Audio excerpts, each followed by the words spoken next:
What's up? It's Pitmaster Joey V, and you're listening to the Black Smoke Barbecue Podcast. Welcome to Black Smoke Barbecue. We are a collaborative group that focuses on different aspects of barbecue from pitmasters from all across North America. Barbecue is a culture, and we discuss topics, ideas, and the methods of it on the Black Smoke Barbecue Podcast. Our mission is to spotlight those lesser-known content creators in backyard barbecue, catering, food truck operations, as well as the African-American experience in modern-day barbecue. Sit back, relax, listen, and enjoy the show. Ladies and gentlemen, we are live. This is the Black Smoke Barbecue Podcast. I'm Brandon from BKC Cooks. And we got a great show lined up for y'all. We got a special guest, even though he's more like family than guest, but we still gonna call him a guest today. We got some cool topics going on today too, y'all. Before I get everybody in here, make sure you subscribe right here on YouTube, the Black Smoke Barbecue YouTube channel. And also, y'all, got an announcement. We are on Patreon, so make sure you go to Patreon and subscribe. You get a bunch of different benefits that you don't just get here on the free YouTube channel. So go over to Patreon, check us out, y'all. It's patreon.com/Black Smoke Barbecue. Come and member with us, y'all. We got exciting things going on you don't want to miss. But again, y'all, I'm going to bring in the crew. We got several of the fellas on the show with us today. We're going to start with our resident poet, T from T-Dub Barbecue. T, what's good, brother? What's happening, man? Ain't nothing much. How's it going? Man, life is good, brother. I got no complaints, man. What you cooking up over there? And I actually did a tri-tip Monday night on the Acorn Junior. I wish Jeff was here so we could talk about that Acorn Junior. But man, when I tell you that thing was great, and then we had some leftovers, of course. And so my wife made some shrimp and tri-tip Alfredo. Never had that before, but my God, it was fantastic. That sounds fantastic, brother. Yeah, okay. I might steal that idea. Yeah. Yeah, for sure. I'm over here taking notes right now. As you should. I think we all should. Next up, we got Al from the Dogfather's Barbecue. Alton, what's going on, bro? I'm back. I missed you guys last week, man. You didn't miss us. Hey, man. Okay, yeah, you're right. I was on vacation, but I was with y'all in thoughts and prayers and spirit and all that. You was in blue waters, man. You wasn't thinking about us. And I was sipping on those island old fashions. What, sir, is an island old fashioned? It's just an old fashioned. Just replace that bourbon with some spiced rum. See? Yeah, man. I don't think I like that. I haven't had it, and I don't think I like that. When I tried it, I didn't realize, that's what was going to happen. But when it hit the lips, something happened. And I said, okay, yeah, we going to Honduras. Let me go pick up some bottles of some spiced rum from Roatan and brought it back. And that's what's in the damn cup right now. Damn cup. I'm not cursing, y'all. It's damn. See there? Damn. Yes. Damn cup. Shout out Femi from Damn. Yes, Shout sir. out Femi from Damn, our guy. Yes, sir. Did you happen to bring back an extra bottle of that chocolate rum? See, what had happened was... okay. I understand. No, you know what, though? I do have some. The last time I went, I came back with, I think we bought 5 or 6 bottles of the chocolate rum back. Okay. But this time I came back with the spiced rum and what was it, like a chocolate liqueur type deal. So Gotcha. But yeah. Come on over, man. We'll crack open some bottles, man. I will be over that way, brother. Let's do it. My man. And we have our resident, our editor-in-chief, resident editor and man who pulls all the strings, Charlie Maverick from Maverick Barbecue. Charlie, what's going on, bro? Hey, man. How you doing? I'm just over here just trying to not go broke over buying eggs. Trying to find those Lucy's, man. Hey, look, man. We had a reel that dropped today talking about those Lucy eggs. And dude, people have been cracking up about it, but it's one of those things, it's just like laugh to stop from crying because, dude, These egg prices are through the roof. Like, it's insane, man. It's ridiculous. I buy the cage-free eggs, the brown eggs. They just, for whatever reason, I look. Sir, time out. I'm bullshit. Get them. Now, I thought it was bad enough that Alton had the luxury lounge. You damn right. Now you got it. You got extravagant eggs. Like, Yeah, man. what gives, bro? I'm bougie. My wife spoiled me. She got the Instacart coming, and I was like, "What's this?" She was like, "It's the cage-free brown eggs. It's organic." I don't know if it actually is or not, but damn, it tastes good, man. All I'm gonna say is, don't y'all never talk about me being bougie ever again. You get your groceries delivered, bro. Instacart, holla at your boy. You don't. I you thought don't. everybody did. You don't fight it out in the store like everybody else. Look, I go into the store, and Costco's the worst. You ever heard of the Shack Elbow? Of course you heard of the Shack Elbow. Of course. Oh, I'm gonna put it on everybody, boy. They stand in the middle of the aisle. They see me coming, and I'm not a huge black man, but I'm large enough for you to know. I got my game face on. You need to move the hell out the way. They don't do that. It pissed me off, man. You know what? You just need to be vocal. And for those of y'all used to just seeing Charlie sitting down in his nice, luxurious office chair. Charlie is not a small man, even though it may appear that way on screen. I would not want to see that brother in a dark alley. And so if they're not getting out of your way, brother, I would just be pushing my cart and black man coming through. Black man coming through. I bet you they get out your way then. You know, I almost did that same thing during the pandemic. Boy, I wasn't trying to get him up, man. It's why you keep that bond money on you, maybe. Sometimes it's just about principle, man. Hey, look. Don't listen to me because I ain't coming to get you. Right. Look, I live in North Georgia. It's not the safest place. I understand. You know what I mean? I'm in Texas. Trust me. Yeah, you get it. I get it. And y'all, I didn't introduce myself. I often fail to do that. I am Brandon from BKC Cooks, the guy with the luxurious mane and fantastic barbecue. But that's neither here nor there, y'all. We got a great show, and we're going to bring in our special guest. And again, y'all, he is extended family, one of our brothers. He has an amazing, amazing restaurant in Mark, Texas, serving some of the finest barbecue in Texas. And we have proof of that. Y'all look through our videos right here on the Black Smoke Barbecue channel. We did a road trip to his restaurant a couple of months ago. We had an amazing time, fantastic food. He is also a superstar. This brother was featured on Netflix's Barbecue Showdown, season 2, I believe it was. And y'all, he's all over the place. If you don't know who he is, you got to check him out. We got Joey Victorian in the house. Joey V, what's good, bro? What's up? What's up? I got a little sound bite for you. How many of y'all eating those eggless breakfast tacos now? Wow. You know what? That man was before his time. Oh. He was before his time. I think we're all about to be eating those eggless tacos, bro. Exactly. Real. Oh, that's a mic drop right there. That's a mic drop. It's always good to see you. How you been, Joey? Man, I'm doing great. I appreciate the invite, guys. It's always great seeing you guys, and I think we're going to have a good time today. Oh, I know we will, man. I know we will. You know, we were talking about the price of eggs, but price of barbecue is also jumping up exponentially. And I saw a video a couple of days ago. For y'all who don't know, there's a guy in the barbecue world who's famous for his oxtails, a guy named Les, and his company is Les Barbecue. And while he's not the first guy I've seen do barbecue oxtails, he is definitely the one who has popularized it here in recent times.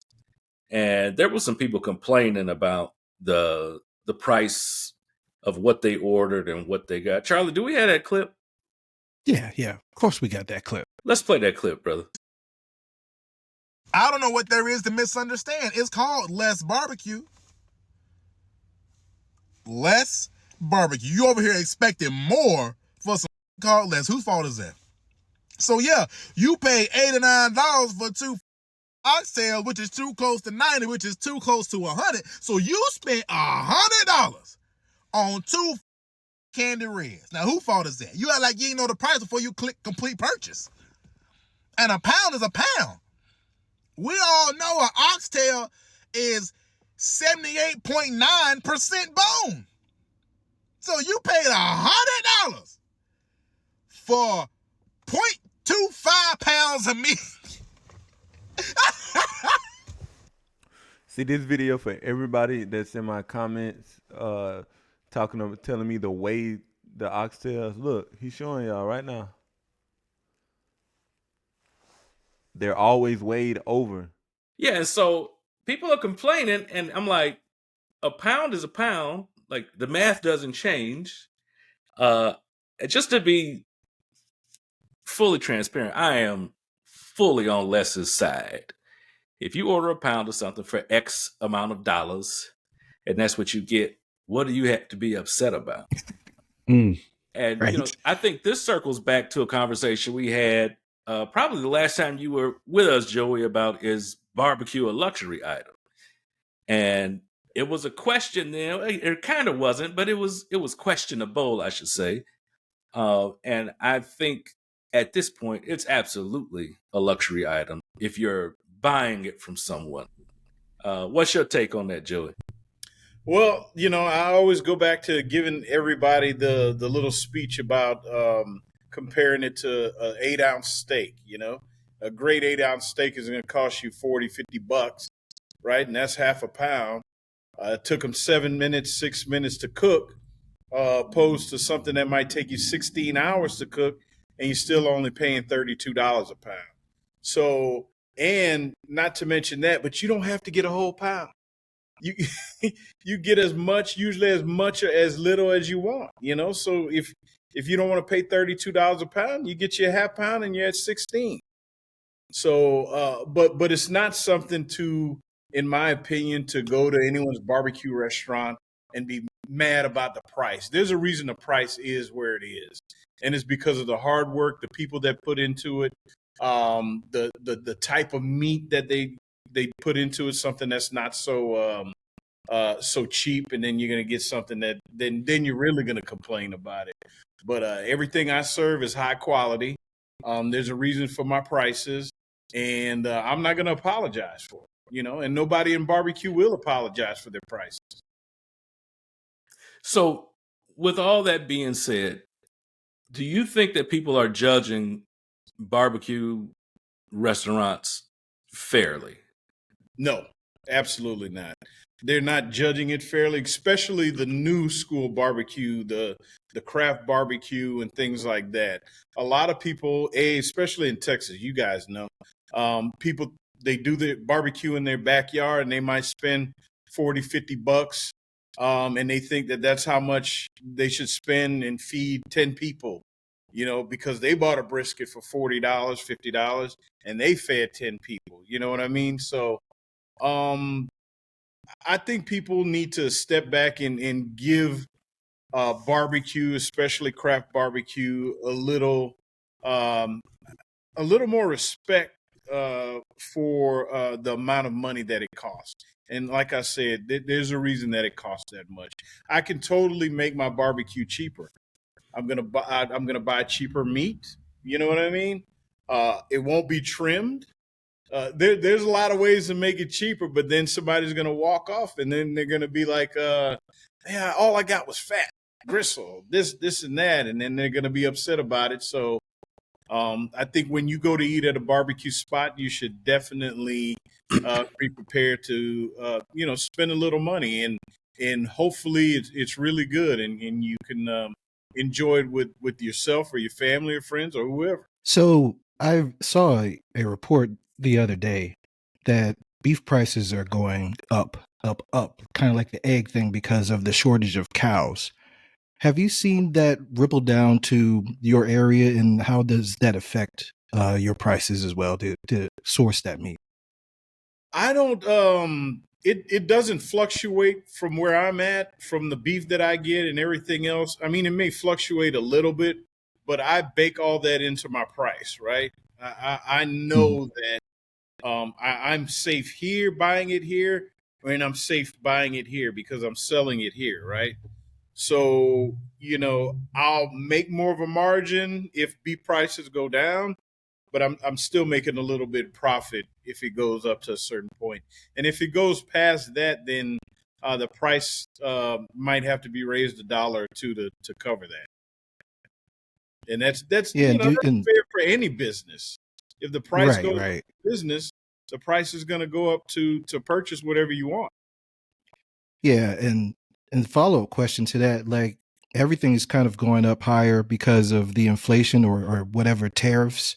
Don't know how that affects you as well, but do you how do you feel about the customer response? Do they not care about so much like the media makes it out to be about the inflated prices of everything, or you just have a dedicated customer base that they're willing to pay for that great barbecue no matter what?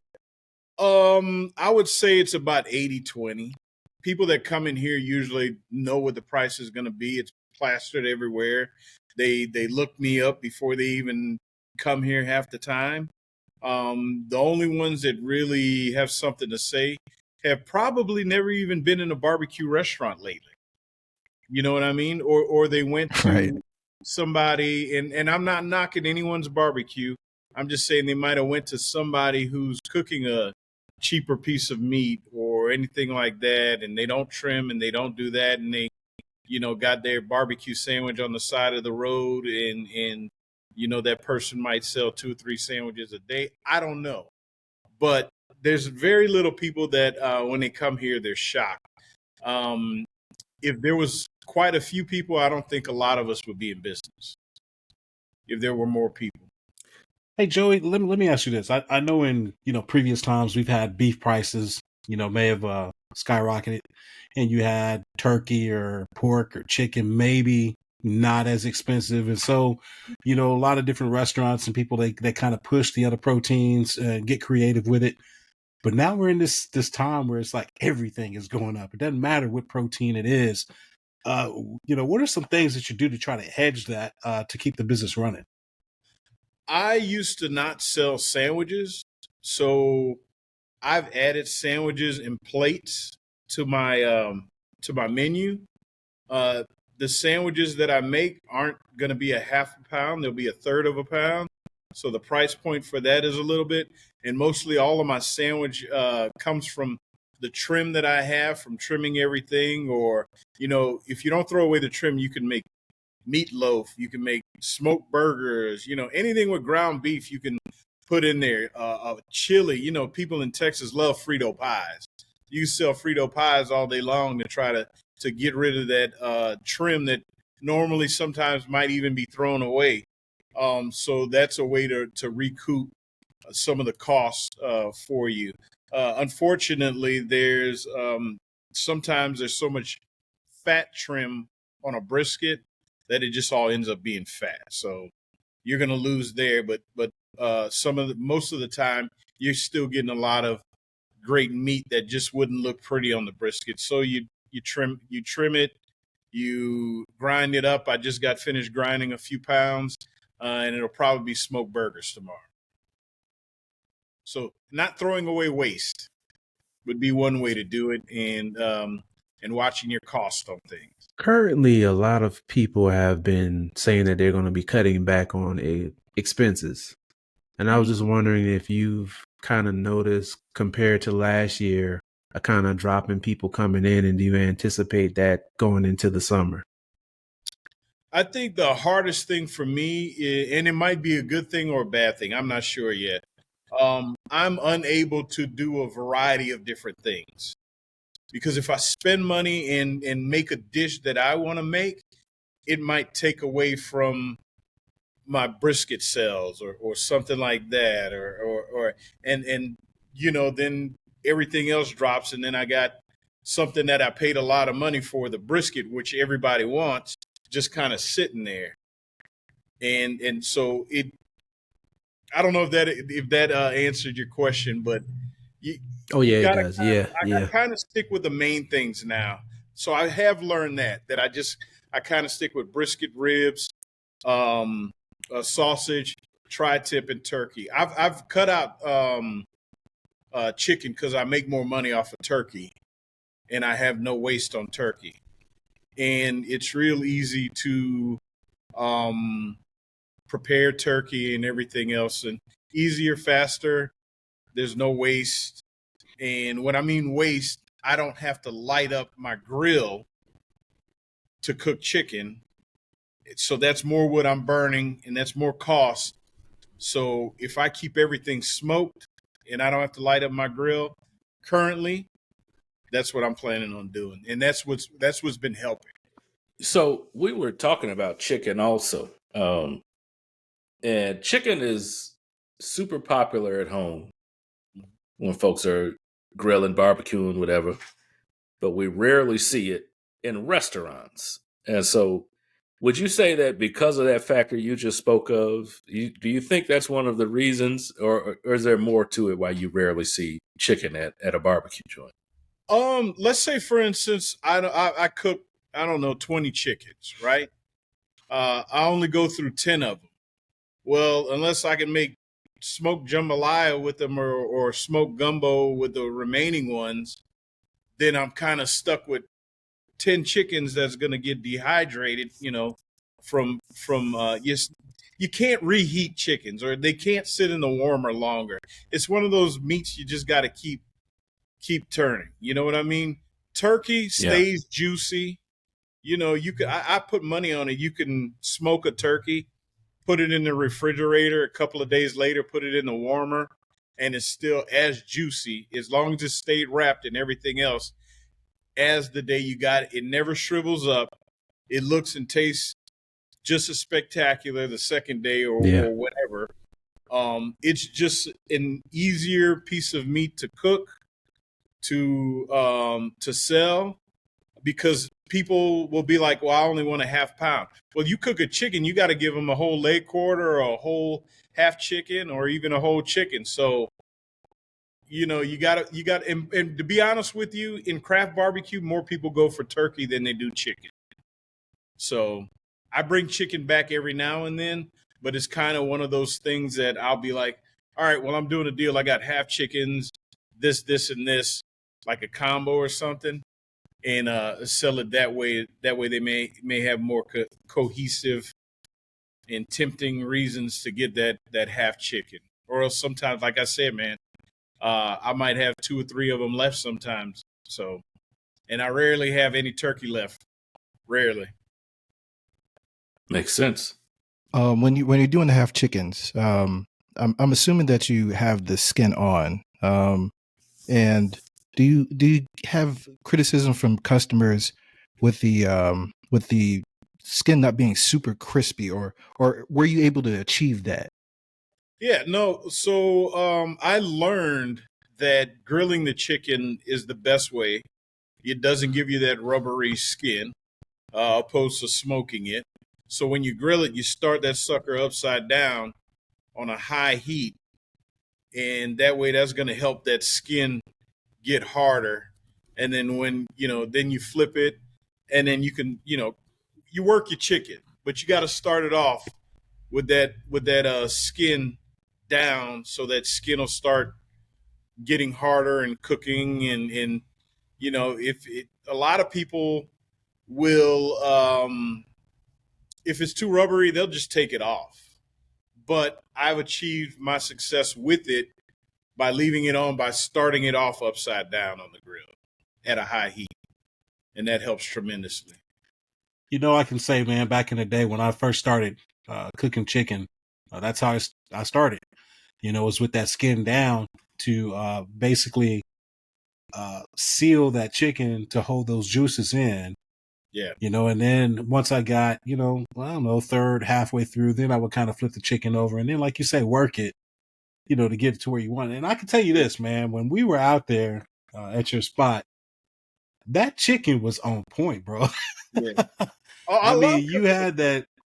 Oh man, you had the perfect flavor in it, and it had that char grilled, flavor to it, Yeah. man. That was just perfect. It just reminded me. It did it. It made me not think of a restaurant style chicken, but backyard grilling chicken. You know what I mean? And that's what And it it's was just supposed to. some really good stuff. Yeah, Yeah, man. it's Yeah, supposed you to taste. absolutely hooked it up. Yeah. Thank you. Absolutely. Yeah, I want people to just think about it. I just recently did a beer can chicken video, and people, I think the misconception out there is that you got to cook everything low and slow. Yeah. And it's not the case. Especially with chicken, man. You got to get that temperature up, and render that fat out of that skin and get it at least bite through. If you don't get it chewy, you don't get it crispy, at least get it bite through, man. So perfect technique from the pit master over there. So hopefully everybody's taking note of that. And if you're gonna smoke chicken, let's say for instance, this weekend is the Rodeo Cookoff in Houston. If I know that I'm gonna go through a ton of chicken real fast and it's not going to waste or anything else, then you could smoke it, for however long you need to smoke it. I know it's gonna be gone as soon as I can pull it off the pit. So I'm not worried about storing it or anything else like that. Totally different concept. You can do that, and then right before you put it on out to where the buffet line starts, you can hit it on the grill to upside down again, just to give that skin just a little bit extra cook real quick. Because usually you're cooking a ton of chicken. We like you to meet Sweet Charlene, the barbecue seasoning created from family bonds that is low in sodium but high in flavor. It doesn't matter if you're a beginner or a seasoned pitmaster. Level up your barbecue game with this dry rub that has amazing taste and great color. Go to EddieWrightBarbecue.com right now and order your choice between the 6-ounce shaker bottle, the 16-ounce bag, or my favorite, the 32-ounce bag, and start rubbing your beef, pork, and poultry the right way.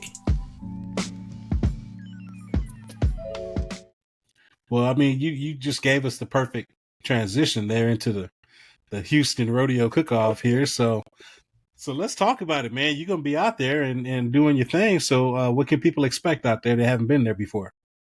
It's the biggest cook-off in the world. I've personally been doing it or have been to it for 42 years straight. Started off when I was 8 years old, running in the parking lot during my fiddle contest, my best friend and I. So there's just thousands of people there. I think it's like 100,000 people a night, 118,000. It's a lot of people. It's over at Energy Park over where the Houston Texans play. And like I said, it's just a passion of mine.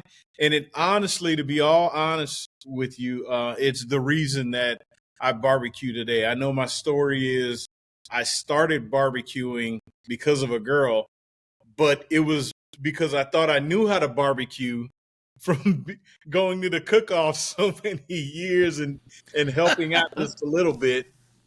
Followed into that, and then when I didn't do too well with her, that's when I was like, I gotta be better at this.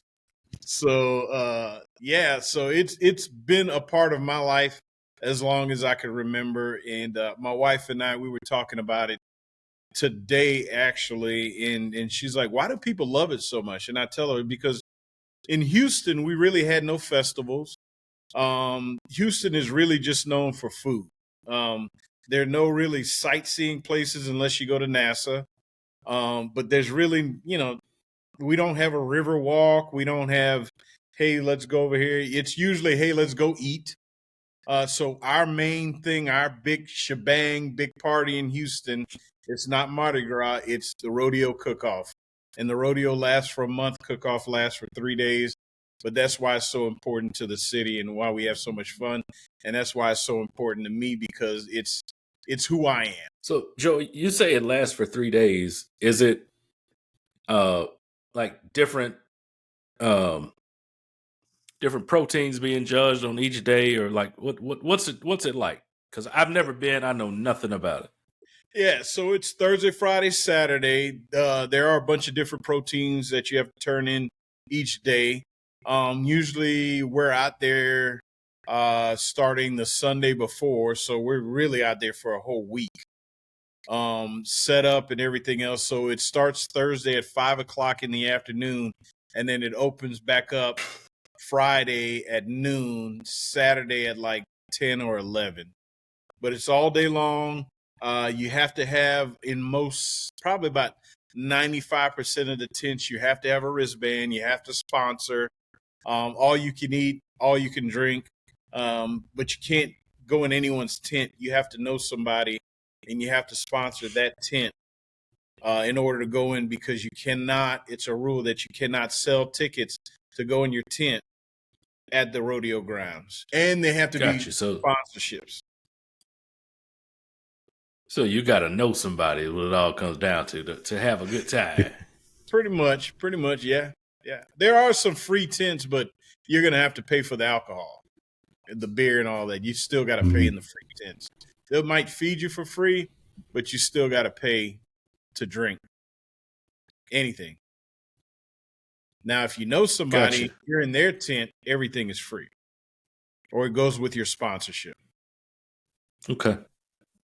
All right. I'm going to have to make plans for next year. Honestly, man, it crept up on me.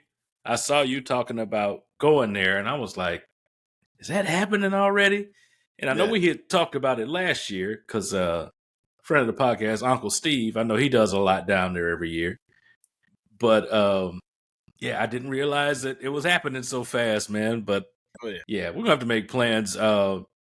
Is this something that you think we should cover on the podcast, Joey? Yeah, I was about to say, we can make plans at one of the tents that I'm at, and we could do a podcast in there. And we can roll and all that other good stuff. Yeah. Yeah, that'd be good stuff. Mm-hmm.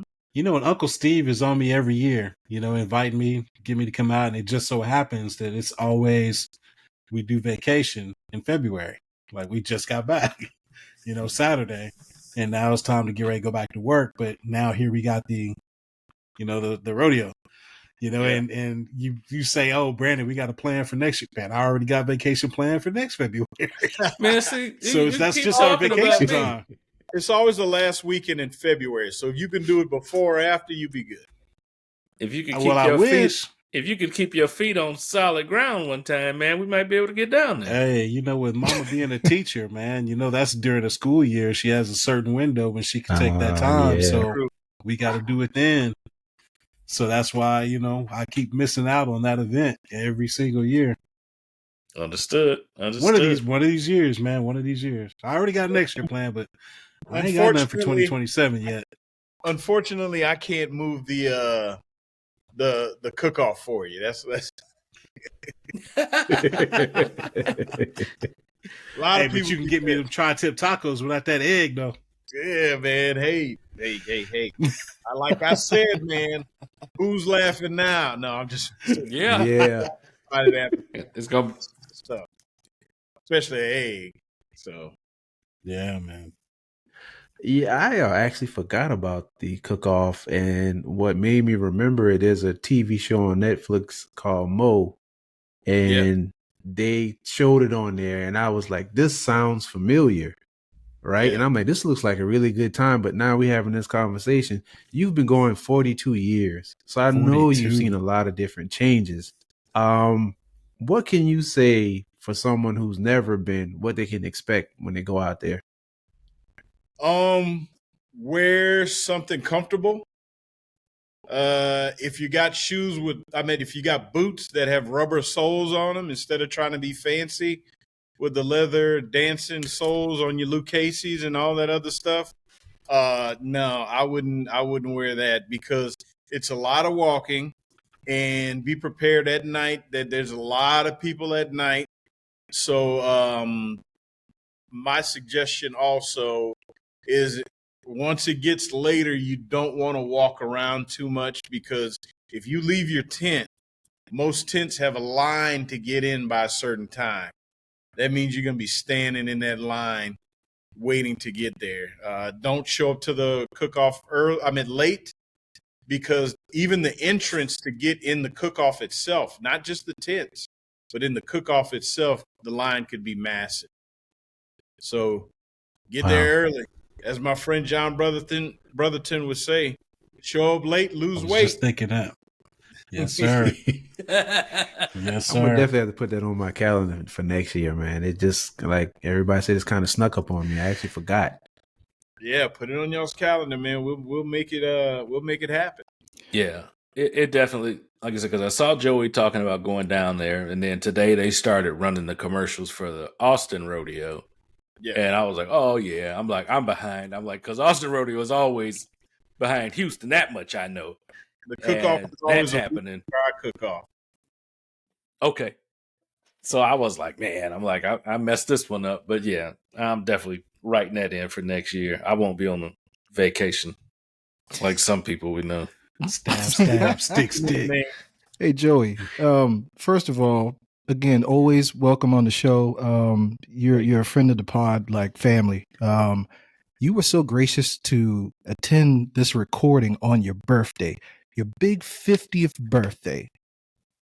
You made it, right? You're in the club. He's there. I'm not there yet. T ain't there yet. We're gonna get there one day. But tell us how you feel about being 50 and all the festivities that you did. I know over the weekend you had some partying going on. How was it, man?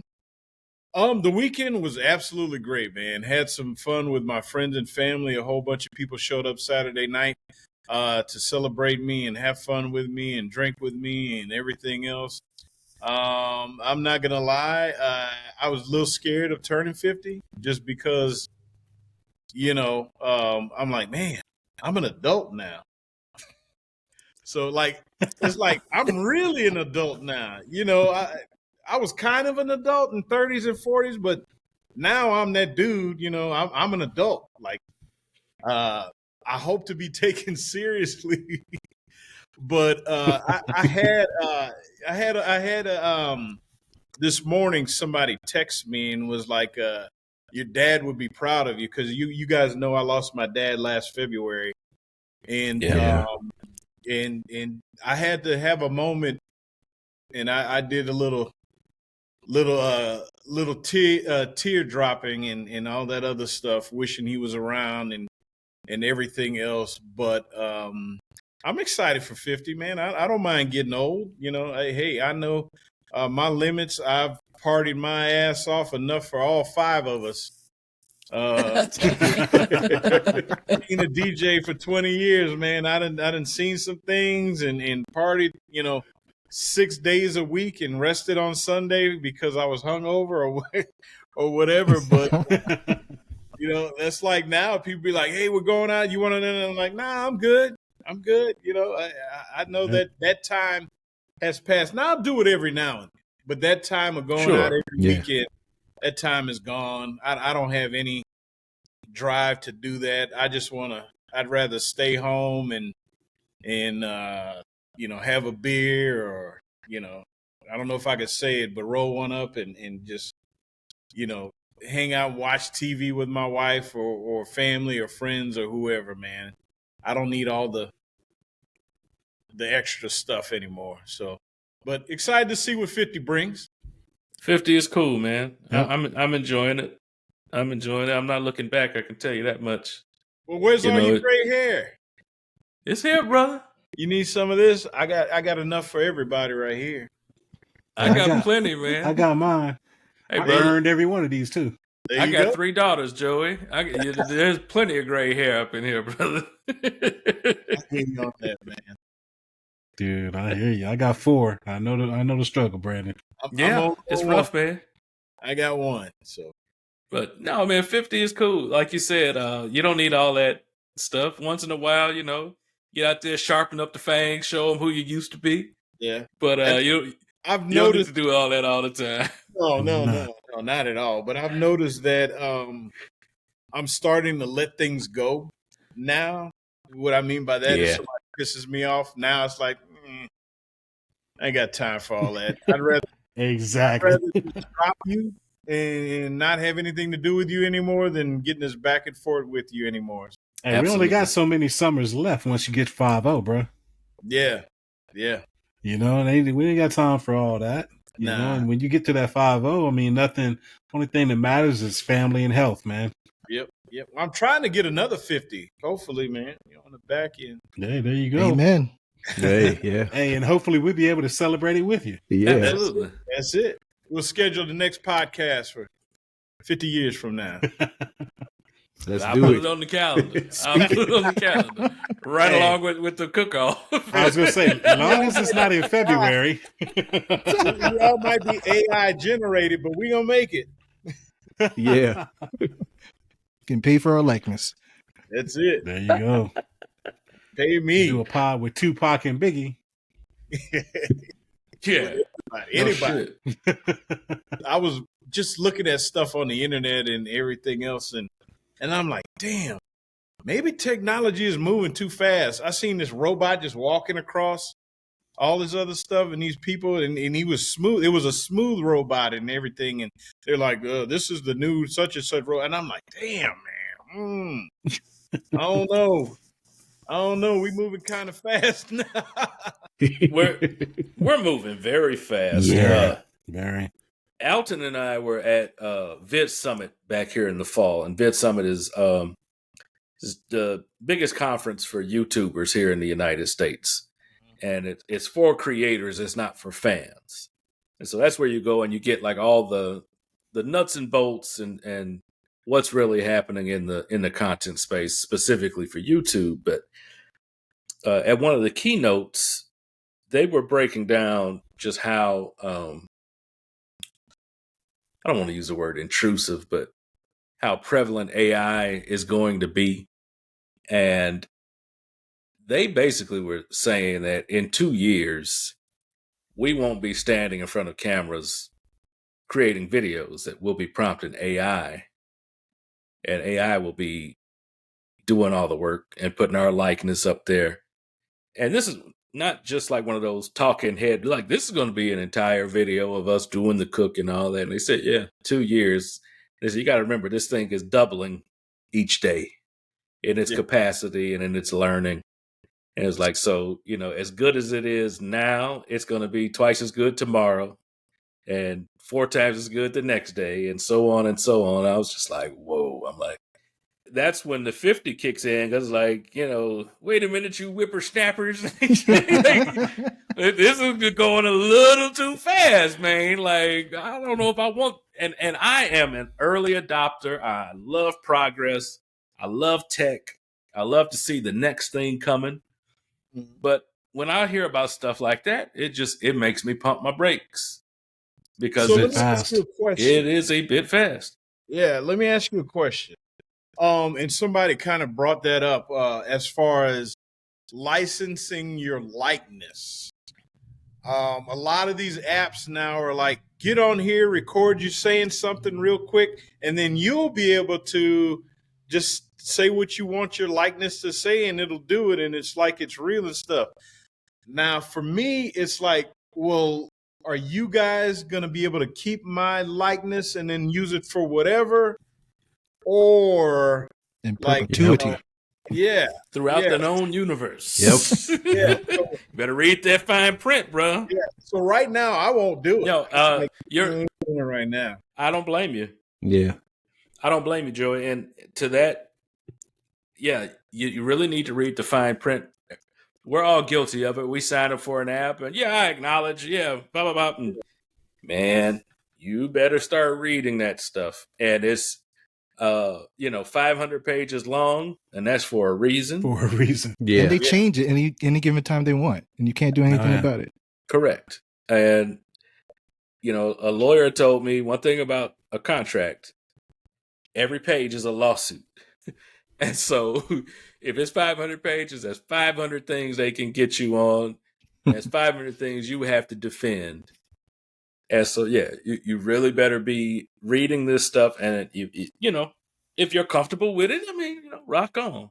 Yeah, but I'm like you, Joey. I'm not giving up my likeness in perpetuity throughout the known universe. I was like, nah, not me, kid. And there should be something that, and I'm pretty sure it's going to come up, to where protect something like copyright your likeness, protect your likeness. They already do it in movies and things like that.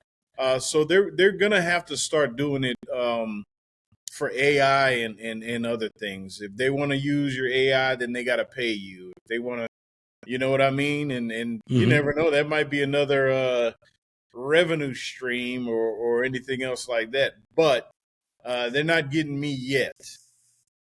So, and that's what the big the Screen Actors Guild strike that happened.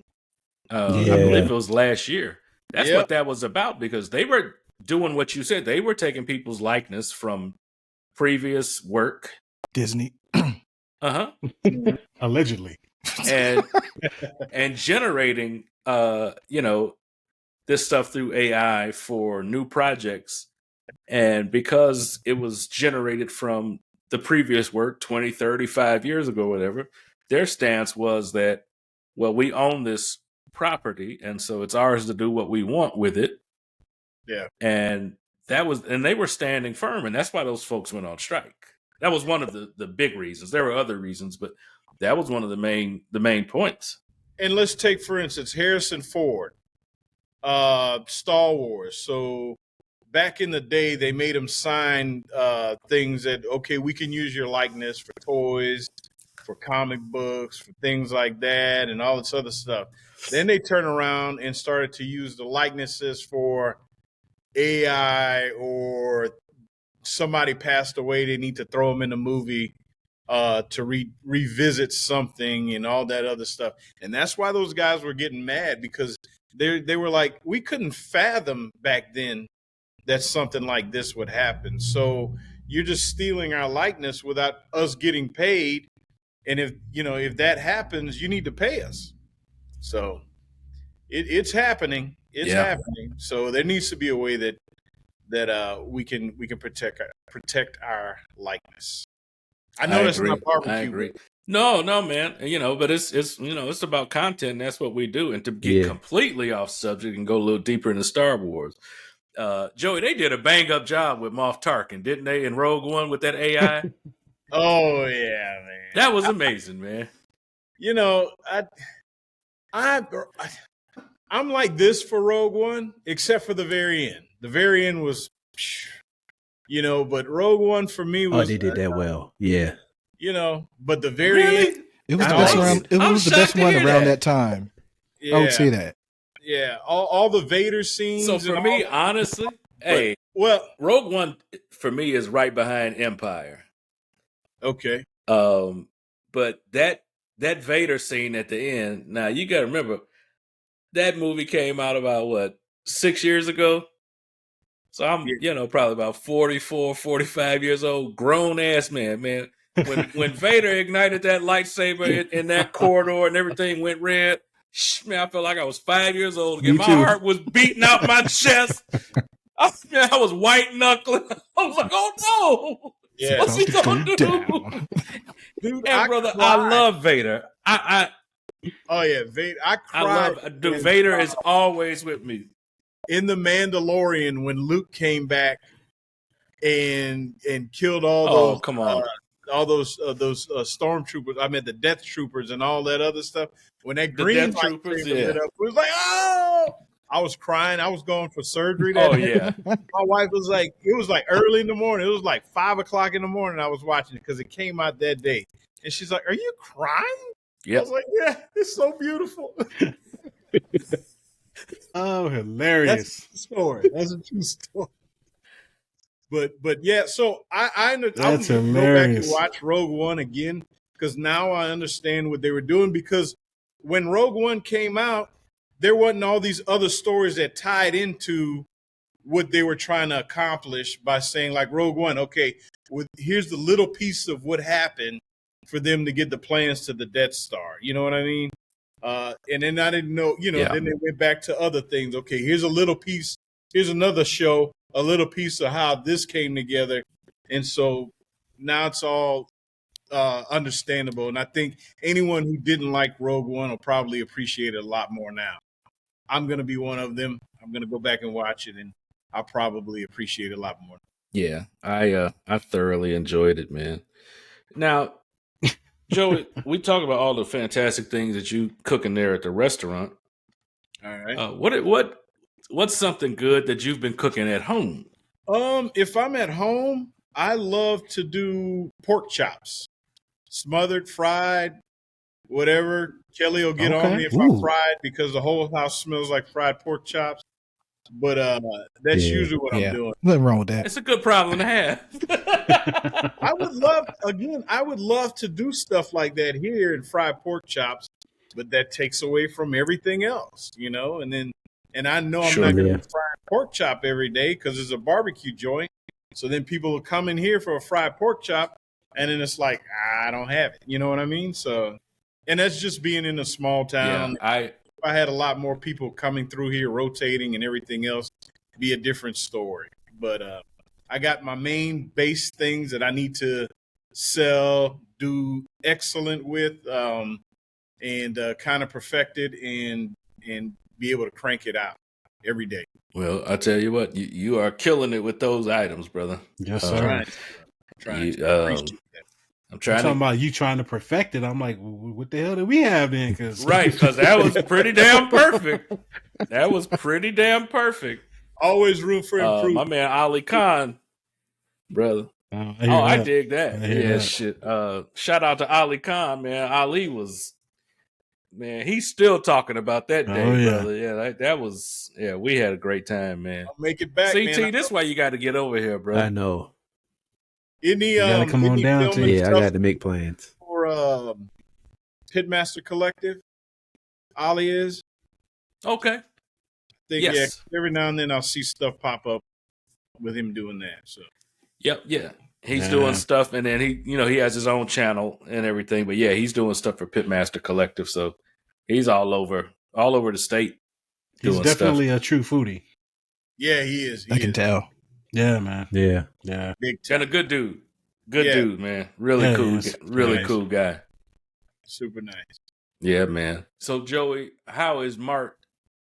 I know that you were welcome with open arms, but have you become a mainstay yet? No, not yet, man. Still kind of I'm here Wednesday through Saturday or Sunday. They kind of, the town, they welcome me with open arms. We got a lot of people that come in here now that they've been coming here for the last year and a half, 2 years. Because even before I was open. And we're getting a little more accepted, I guess you could say, and a place people will come now and take their employees or workers and just come and hang out, and people will eat here and they'll be here for an hour, just sitting there relaxing and everything else. So I like when I see people that are comfortable in my spot, because that's why I built it. And you guys seen everything. That's why I built it, to be comfortable and for everybody to enjoy themselves. It's definitely that. It is. It's definitely a place where you do want to, after you've finished that amazing food, sit down and chop it up and hang out. Like, it is a super welcoming environment. It's comfortable. It's kind of place, man. Did you guys come in here before Kirsten Dunst and Jesse Plemons, or after? I think it was right after. No, it was just before. Was it? I thought it was after. No, it was just before. They came a few days after we were there. Okay. Yeah, because a few days after we were there, they came. And everybody was excited that he came in here, and I was excited that Kirsten came in here. And look, my wife is right there. No, it was a good. Don't get yourself in trouble, bro. Man, I said that. Look, she's looking at me right now, Stan. But it's all good. She knows. So. Hey, but you know what? Hey, we got to give her flowers too, because when we were out there and y'all hosted us. Oh yeah, she did her thing with those sides, man. Oh yeah, cut it out right there. Yeah. Kelly just knocks it out the park. Oh yeah, all the time. Like. I mean, she will get stuff done if she knows I'm busy. Like right now, earlier I was texting, hey, I need you to go throw on a couple of logs on the smoker, but she probably already did it. I hadn't read the text. She texts back. She's sitting right there. She must have done it already. So, but yeah, so she holds it down. She's telling me I got to go back to Houston for the Cookoff. I'm leaving tomorrow night to be there for Friday morning and Saturday morning. She's like, I'll stay in Mart, and help Arthur out and everything else. So we'll see. She's a great woman, man, and somebody got to have a real job. And she has one of those and allows me to be me. She's I never had to be anybody else than who I was around her. and we get along real well because we're really honestly together 7 days a week, 24 hours a day. We hadn't had two cars in probably 7-8 years. Yeah, so I love the woman. That's my rock. So what you saying is we need you to scoot over and get her on in there. Yeah, Kelly. Yeah, we could come and say hi. She's like, no. She's a behind the scenes person. Well, shout out to Kelly, man. Yeah, Absolutely. Yeah, Said, Joey, y'all got a little absolutely. You got a little expansion going on down there in Mart as well, man. Is that something you can talk about? Yeah, absolutely, man. What we're doing is building a event center. I guess you could call it, a place to lease out. The building is 2,500 square feet. It's an old building, again, built in 1901. So when you walk in it, you're going to have the brick walls, the wood ceiling, all that other good stuff. You can rent it out for parties. We also mainly built it so we can cater things over there. We're not going to have a kitchen over there, but that's kind of done on purpose because we want the kitchen and everything here. And if you have a kitchen, from a lot of people that own them, what they tell me is that they end up having to clean everything, do the dishes, and do this and do that, and because they never leave the kitchen clean and all that other stuff. And so, yeah, for me, I'm glad I don't have a kitchen over there. Again, it's going to be a nice addition to our business here. What I would love to do is at some point in time get some local Texas artists, maybe even some ones that are, pretty up there. I'll probably talk to Parker McCullum about it, coming over there and just setting up, doing a solo gig, or maybe two people in a guitar, and if they want to sell tickets or do a free little concert or whatever, hopefully we'll be able to do that too, and I'll be able to feed people that way also. Hey, man, we can get Devin the Dude up there, brother. We'll be in business then. There you go. Man, that place would be full of smoke, man. You wouldn't be able to see nobody. We'll get Devin in there. Well, that's good stuff, man. That's good stuff, brother. It's always great having you on, man. Absolutely. Tell the folks where they can find you, Joey.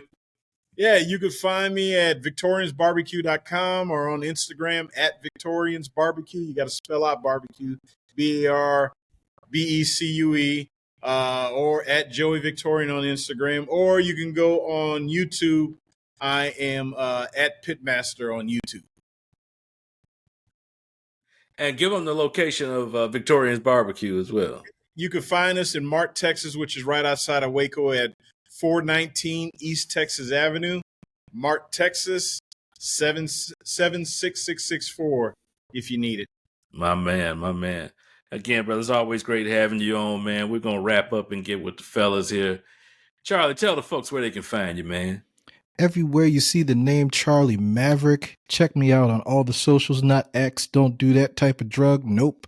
Sometimes on TikTok, I'm trying not to let the algorithm get me. You ain't gonna do it. I thought they were going to take it away. They didn't do it. Elon might buy it. Still won't do it. No. On YouTube as well. And check out my podcast, my other podcast, the Mavcast, and the one that Terrence and I do, which is Pass the Remote, on all social networks. So can I quickly say, when are we doing a Star Wars episode of Pass the Remote so I can get on there and and spew my we got to do that. Yeah. Anytime you ready. Y'all know my number. We can go right now. Are you serious? Y'all get me bringing out all my toys and everything, man. Let's see what we got. I'm telling you, bro, I go to the garage and dig out so much stuff. Hey, T, we got to set a time to do it, man. Yeah, we do. They want it. Yeah. See, this is hilarious because I'm thinking about Brandon. You were over here at the house that day. I had some fellas over here. We were making snack sticks and all kinds of different that sausage. venison sausage. Yeah. And I was showing. We had just put on the fancy LEDs on our TV in the living room, whatever. and you were like, "Oh, dude, you got to pull up this scene." That was Yeah, the that's what Rogue Star One Wars- scene. Yeah, that Rogue One scene. I was just Oh, remembering that, and I was like, "Damn!" Watching the lights go on the wall and stuff. I'm like, the "Damn!" I light never up really red. got into Star Wars like that. I might have to watch it. Oh yeah. Yeah, man. And we had all the Wow. lights off in the house, man. Vader hit that saber. Shoo! It wasn't no joke, man. It was no joke. I think right after that, Greg actually would have got. I think Greg would have got those fancy LEDs after seeing that on that wall too. It'd be funny. A I bunch don't of blame him. If my wife let me, I would have. a Yeah. bunch of grown-ass men talking about Star Wars. How excited we get. Ain't nothing wrong with that. Man. Mm. Nah, not Brother, at all. I'd rather do that than all this foolish shit these folks out here doing these days. Amen. Sir. Right. I'll just stay with my grill addiction. We got that too. Chick, tell the folks where they can find you, bro. You can find me at tdub.bbq on all the socials, tdub-bbq on YouTube, at the Brown Sugar Cafe on all socials, and also make sure to purchase a copy of my latest book, Paint is Not Our Only Paintbrush. It's a collection of poetry. It's through the eyes of a black man, joys and happiness and all the things that we go through. I got my copy. Y'all make sure y'all go out there and get yours, man. Yeah, it's a great book. For Absolutely. Yep. Al, tell the folks where they can find you, bro. Yes, sir. You can find me on the socials at the Dogfathers BBQ, and that's DAWGFATHAS BBQ. Find me on YouTube. Find me on Facebook, Instagram. You can also find me on the Pit Boss YouTube channel under a playlist called The Backyard Bosses, as I am one of those backyard bosses, and we will be launching a new series starting in May. It's going to be Barbecue Boulevard with the Dogfather. So come holler at me, get at me, and yeah, let's make it happen. But more importantly, BKC, where can the people find you? Well, look, man, talk about you don't just gonna skip right over. You got your own show now. When they say that boy got his own money, he got his own money, Jack. Look at him. Look at God. You know. Congrats on the new show, brother. Hey, man, Yes, sir. appreciate you. Appreciate you. Congratulations. But folks, y'all can find me everywhere except for that Twitter Bird X joint. We don't do that, but everywhere else, look for BKC Cooks. Me and my luxurious mane will be there. And I am also a Pit Boss ambassador, and you can find me on the Pit Boss channel as a backyard boss as well. Just dropped a new video up there a couple of days ago. So y'all make sure y'all get over and check out Pit Boss, y'all. And make sure you are subscribed right here on the Black Smoke Barbecue YouTube channel. And again, our new Patreon. Go to patreon.com/Black Smoke Barbecue. Get on there, get yourself a membership, get all the perks, get all the early access and all the other stuff we got planned going for y'all. Make sure you do it. You don't want to miss out, y'all. So we're going to wrap it up here. Again, we thank our brother Joey V for jumping on Yes, with sir. us. Happy birthday again. Joey. Happy birthday, Joey. Happy birthday, Joey. Appreciate it. Absolutely. And this is Black Smoke Barbecue, y'all, and we out. Peace. Peace.